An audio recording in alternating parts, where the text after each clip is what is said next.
What's up, everyone? Ridley Scott's newest medieval epic, The Last Duel, just released in theaters, so let's review it. Real quick before we jump in, this is going to be a spoiler-free video for the movie, so if you haven't seen it, you're free to watch this video. And as always, if you enjoy, don't forget to like and comment and subscribe and all that stuff. And let's jump right into the review. So this is Ridley Scott's newest movie. Obviously, Ridley Scott's an iconic director. He's quite old now. I'm not sure exactly how old he is, but he's been doing movies for a while. He's made some iconic movies like Blade Runner and Alien. And he's also known for his more historical, medieval type movies. He does Gladiator. He did Kingdom of Heaven, which is also a really good, underrated Ridley Scott movie. And then obviously he did this. He did like Robin Hood. So he's done a lot of medieval type stuff, or medieval era, obviously Gladiators, Ancient Rome. But he's done some historical stuff, and he's been pretty good at it. Obviously Gladiator won like Best Picture and stuff. So I was quite excited for this film. First off, I love historical films. I love medieval films. It's probably like my favorite genre of film. I love history and everything to do with it. And so I was really excited for it. And obviously Ridley Scott, he's really good at making historical films. This movie also just has a great cast. It just sounded really promising. And I love movies like this. So I was really excited for it. It was easily one of my like top 10 most anticipated movies of the year. So this movie has, like I said, has a really good cast with Matt Damon, Ben Affleck, Adam Driver, and Jodie Comer. As the kind of the four main characters in the film.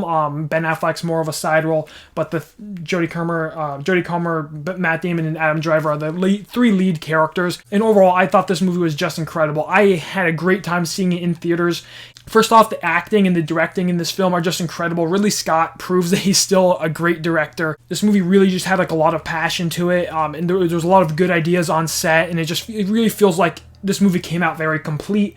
The acting is really good. I definitely think you're going to see maybe some of these performances get nominated at the Oscars, as there were just really good performances, particularly from Jodie Comer, who's like the lead actress in the film. She gave a really good performance. Ben Affleck's getting a lot of praise for his performance as more of a side role, supporting actor. I definitely think this is a movie you will see get nominated for Oscars because it's just a really well-made film. The cinematography looks really good. The whole set design is really good. It has like a huge budget, which you don't see that often nowadays for like historical films. But the set design was very good. And it really, like, for historical realism, it really did its best. The accents aren't great, but accents are very tricky when it comes to like Hollywood historical films. But like the lighting and everything, like, it looked like it was lit by candlelight. I don't know if it was actually lit by candlelight, like the whole set and everything, but it looked like it did. So I appreciate that. I appreciate them taking that step to make it look a little more realistic.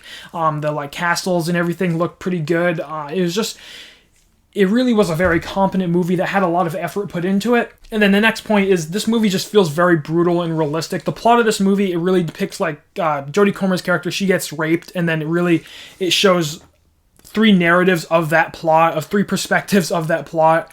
And it really plays with like truth and perspective a lot of how different people view each situation, but also just how these characters are and how these characters view themselves. And it's a really interesting narrative. It's kind of like Akira Kurosawa's Rashomon, which is an older film, but like it's pretty much like that, where you get a different perspective for each narrative in the film. And each narrative has slight changes to the story that are meaningful, but it really just gives an interesting take, and it allows a lot of exploration for this time period. Like I said, this movie is very like dark and brutal, and the medieval era is very just like brutal and gritty and dark, and it's always depicted that way in films because it is like, it's just a very like awful era to be alive. Like, just like people were at their worst, especially like the lords and everything, like they are in this movie. It's just a very awful era, and it really does a good job depicting that, and like the just unpleasantness and like the patriarchy and everything like that, and just like how the ego of these like main characters in this film. And it does a good job with that kind of stuff. And just, I think it did a good job capturing the kind of like vibes of this era, and really just immersing you in this historical era, even though it is very dark. And it is a very brutal movie to watch. It's not the easiest movie to watch. There's a lot of scenes in this film that are very hard to watch and very unpleasant to watch, but it's still a very good watch. And I really did enjoy a lot from this movie. Like I said, the plot really is intriguing throughout the film. It really keeps you on the edge of your seat. You're really intrigued. The runtime for me is 2.5 hours. It flew by because I was really invested in this plot and how it was going to evolve throughout the film, all leading to the final act. I thought it was really good. I liked that they did the perspective thing. I think it added a lot to the film.